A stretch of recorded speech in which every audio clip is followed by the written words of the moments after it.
The Kugoo M4 Pro is an interesting scooter because even after testing it over the past couple weeks, I can't tell if I like it or not.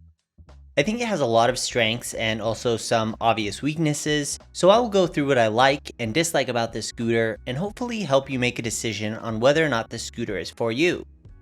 First off, the price is actually really appealing at only $750. On the spec sheet, the scooter seems to offer a lot at that price, so let's go through it. This is a 48-volt scooter with a single 500-watt rear hub motor.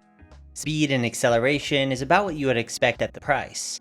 While it claims to have a top speed of 31 miles an hour, I never got anywhere near that speed in my testing, capping out around 24-25 miles an hour on flat ground in the highest of the three speed modes.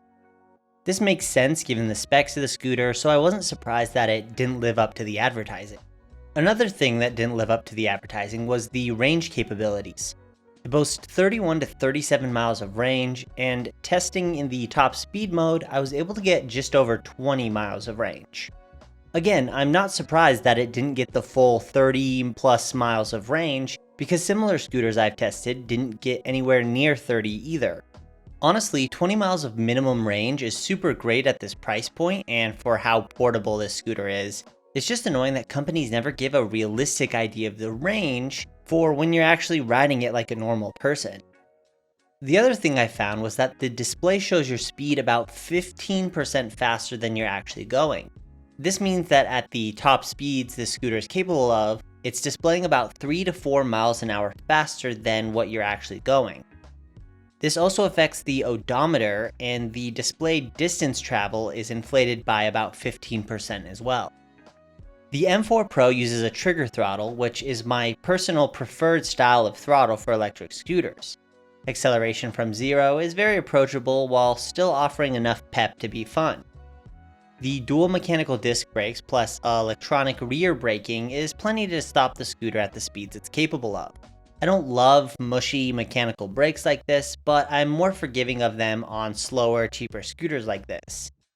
Do be prepared to adjust the brakes out of the box and as they wear down though. The cockpit also includes switches for the headlights, the horn, and the turn signals. The headlight is nothing amazing, but should get you home in the dark in a pinch. The horn is plenty loud and should be enough to get the attention of joggers with their AirPods in.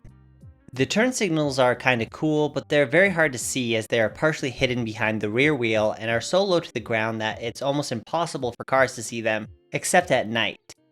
For that reason, I haven't really bothered using them much, but they are nice to have for those who do commute at night. The same area lights up when braking with the same cool animation, and luckily this rear light on the mudguard does as well, making it much easier for people in cars to see that you're braking. The M4 Pro is key operated, an annoying bit of extra nonsense that you have to do to turn the scooter on. It also makes it so that you have to keep track of a key. A key on a scooter this small and light doesn't do anything to prevent theft. Someone can just come along and pick up the scooter and walk away. You have to make sure that you lock up your scooter with an actual bike lock if you leave this scooter unattended. The handlebar grips, as usual, are not great and do slide around the bars. You'll want to switch those out if you plan to use this as your daily commuter. The geometry of this scooter is good, with a slacker angle of the stem offering a little more stability at higher speeds. It's also fairly low to the ground, which isn't great for hopping up curbs, but is good for keeping your center of gravity low and your ride stable. The M4 Pro folds down to quite a small, portable little package, which is really nice for compact storage and easy transport, but I personally feel that they made the scooter a little too small. Portability and small size is nice, but in this case I feel that other aspects of the scooter were sacrificed. I'll show you what I mean. First, the handlebars do fold down, but it doesn't feel like they need to. They aren't that wide to begin with, and the folding mechanism loosens up slowly as you ride, making the handlebars loose and creaky and rattly, and it forces you to stop and screw them back in every once in a while. When I fold the scooter down, I don't bother folding the handlebars ever, because I don't feel like I need the scooter to get any smaller ever. The handlebars are adjustable, which is a nice feature for shorter riders or people who want to use a seat with this scooter. The problem is that I have to crank the quick release lever down super tight to make it so that the handlebars don't slide down when I ride. The adjustable part of the stem is also thinner than the lower part, so it flexes and can feel a bit flimsy when it's fully extended like I need it to be. The biggest issue I have with the small size is how short the riding platform feels. I can barely fit my feet on it, and it still feels like I'm super close to the handlebars. It does have a rear footrest, but the angle's really steep on it, and I find it a bit uncomfortable to use for longer periods of time. The folding mechanism is quite substantial and takes up a significant portion of the front part of the deck, so you really don't have a great place to put your front foot that doesn't take up most of the riding platform. The folding mechanism is pretty sturdy though, and has a little knob lock to make sure you don't accidentally stand on the lock release and collapse the scooter while riding. This is one of the least expensive scooters I've seen that includes full suspension. It isn't anything too sizable, but offers enough to feel like it is a small step above just having pneumatic tires. The suspension is most noticeable and useful for those unexpected, jarring bumps like a raised section of sidewalk or a crack. It helps you keep control of the scooter even when you encounter an obstacle you aren't fully ready for. The tube pneumatic tires offer pretty decent ride comfort as well. They also have good tread for some light off-road applications. The issue is that the scooter doesn't have split hubs, so changing a flat tire is going to be a bit of a hassle. Keep this in mind if you ride in an area where you are likely to get flats. Now, at the beginning of the video, I mentioned that I can't tell if I like or dislike this scooter, and the best way to describe that is like when I'm out on it, it's a lot of fun. And I really do enjoy riding it. It's for the price, it's fairly zippy, it's agile, it's easy to control.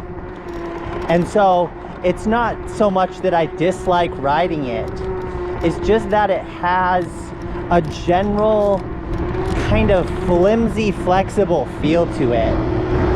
And it's not that it necessarily feels like it's going to break, it just almost feels low quality.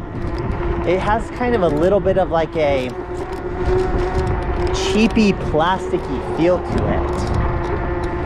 Like it doesn't go fast enough where I'm like, oh, this thing's gonna snap in half like at the speeds it's going if I hit a bump or something.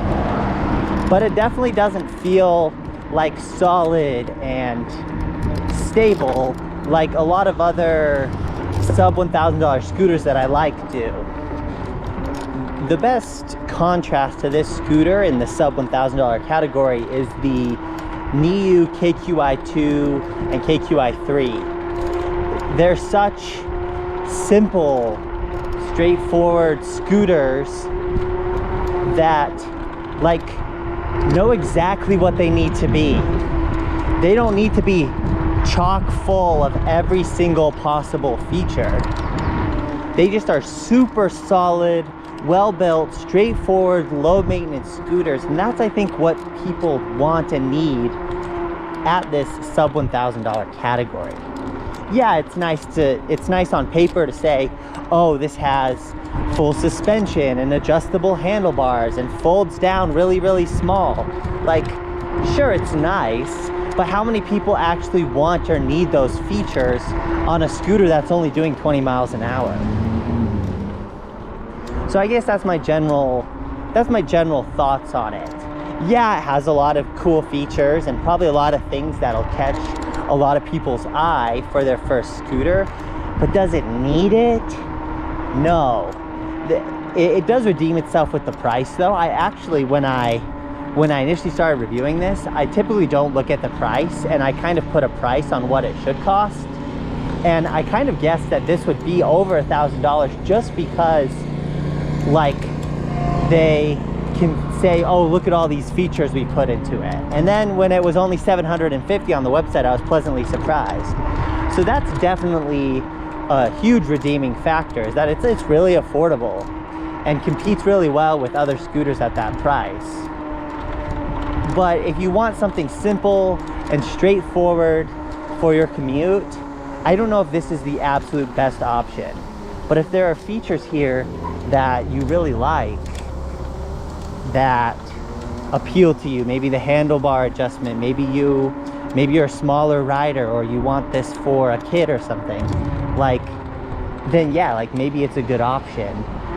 So do what you will with that information, and yeah, if you like this, I will leave the link down below, because I don't think this is a bad scooter, and I'm not going to tell you to not get it.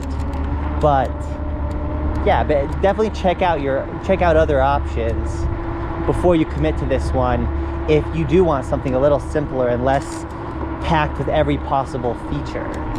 And there you have it. Thanks for watching my review of the Kugoo M4 Pro. Be sure to subscribe if you'd like to see more of these reviews and other electric scooter and PEV content. Leave a like if this was helpful or you enjoyed it, and I will see you in the next one.